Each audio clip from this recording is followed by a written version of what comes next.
السلام علیکم ورحمۃ اللہ وبرکاتہ۔ عزیز طالبات، آج ہم خواجہ حسن نظامی کے بارے میں، ان کی زندگی، ان کے کارنامے، ان کی تصانیف کے بارے میں آج ہم معلومات حاصل کریں گے۔ جیسا کہ آج خواجہ حسن نظامی کا تصور آتے ہی ہم انہیں مصور فطرت بھی کہتے ہیں، اور اس کے پہلے کہ میں آپ کو بتا دوں کہ خواجہ حسن نظامی جو ہیں وہ ایک بہترین انشا پرداز ہیں، اور انشا نگاری کیا ہے تو ہم اس کے بارے میں تھوڑی سی گفتگو کرتے ہیں۔ انشائیہ نگاری کی صنف اردو میں انگریزی ادب سے آئی ہے۔ انگریزی ادب میں اسے اس سے کہتے ہیں۔ عام طور پر اردو کے اخباروں اور رسالوں میں کسی خاص موضوع پر صحافتی یا علمی انداز کے جو مضامین یا مقالے لکھے جاتے ہیں، انشائیہ ان سے مختلف ہوتا ہے۔ ان مضامین میں معلومات اور سنجیدہ دلائل پر سارا زور صرف ہوتا ہے، جبکہ انشائیہ میں انشائیہ نگار بے تکلف، بے ساختہ اور غیر علمی انداز سے اپنی بات کہتا ہے، اور زیادہ تر اپنے تجربے اور ذاتی مشاہدے کی بنیاد پر ہی اپنے تاثرات کو بیان کرتا ہے۔ اس کے سامنے کوئی خاص اصلاحی مقصد نہیں ہوتا، بس وہ تو اپنے دل کی باتیں مزہ لے کر بیان کرتا ہے، لیکن ان کی باتوں میں تازگی، ندرت اور شگفتگی ہونا لازمی ہے۔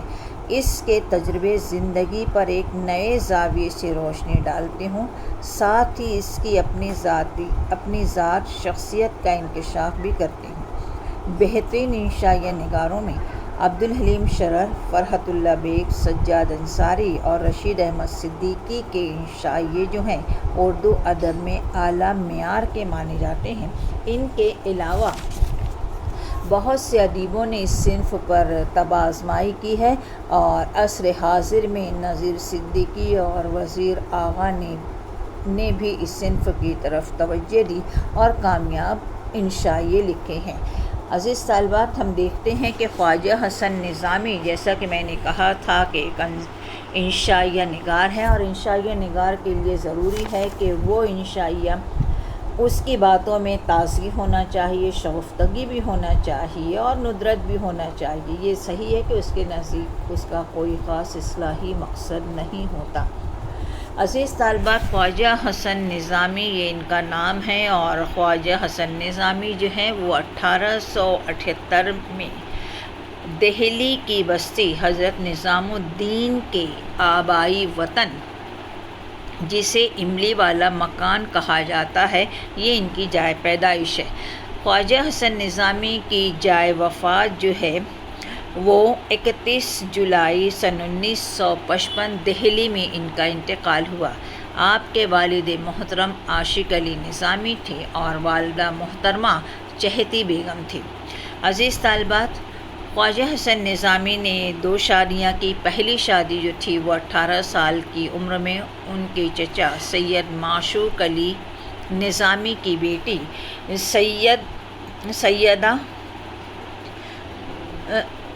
سیدہ حبیب بانو سے ہوئی، اور جب حبیب بانو کا انتقال ہوا تو حبیب بانو کے انتقال کے بعد ان کی دوسری شادی جو تھی وہ سیدہ محمود خواجہ بانو سے ہوئی، جو 1916 میں ہوئی۔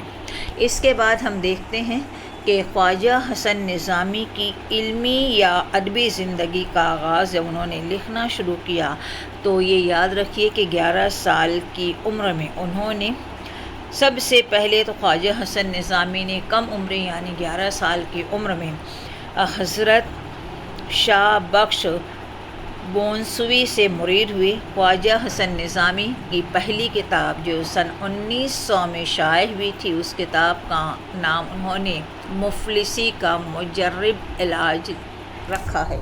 اسی کے ساتھ آپ دیکھتے ہیں کہ خواجہ حسن نظامی نے نظام المشائخ جیسی صوفی تنظیم بنائی، کیونکہ خواجہ نظام الدین جو تھے وہ خود بھی مرید تھے، اور خواجہ حسن نظامی نے رسالہ نظام المشائخ جاری کیا تھا۔ 1905 میں وہ ہندو تیرتھ استھانوں کا بھی سفر کیا اور تیرتھ یاترا کے نام سے ایک رسالہ نکالا تھا۔ اسی کے ساتھ 1907 میں خواجہ حسن نظامی نے پورے ہندوستان کا سفر کیا اور سفر نامہ ہندوستان لکھ کر اپنے سفر کو اس نے یادگار بنایا۔ اسی طریقے سے سن 1913 میں خواجہ حسن نظامی نے رسالہ توحید، یہ رسالہ میرٹھ سے نکلتا تھا اور اس رسالے میں انہوں نے بہت ساری اہم باتوں کو موضوع بنایا۔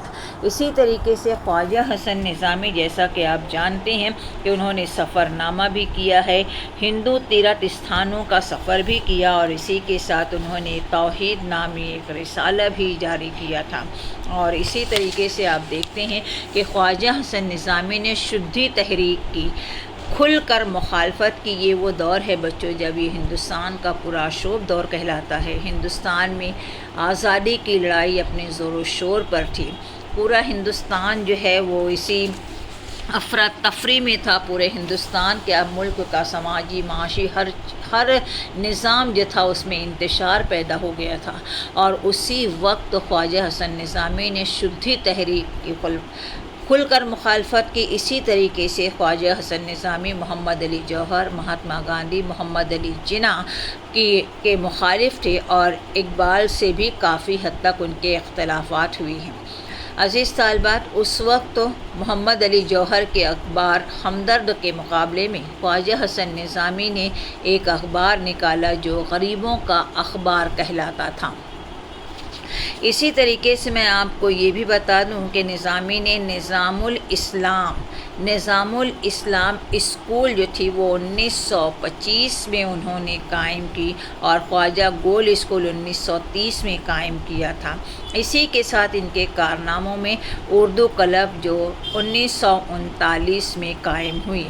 ان تمام خدمات کو دیکھتے ہوئے خواجہ حسن نظامی کو جارج ششم نے سن 1946 میں شمس العلماء کے خطاب سے نوازا تھا۔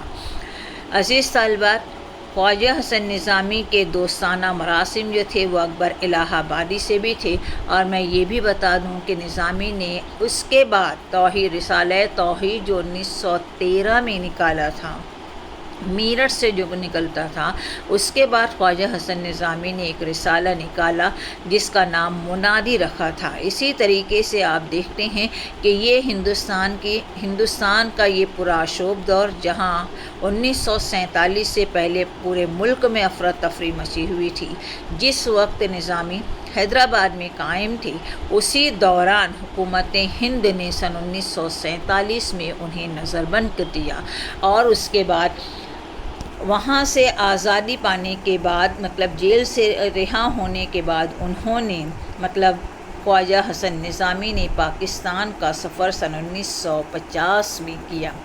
اس کے ساتھ ہم دیکھتے ہیں کہ خواجہ حسن نظامی کے کارنامے، تو نظامی کے انشائیوں کا مجموعہ جو ہے، خواجہ حسن نظامی کے انشائیوں کے مجموعے کانا باقی، اس میں انشائیوں کے علاوہ ریڈیائی تقریریں بھی ہیں۔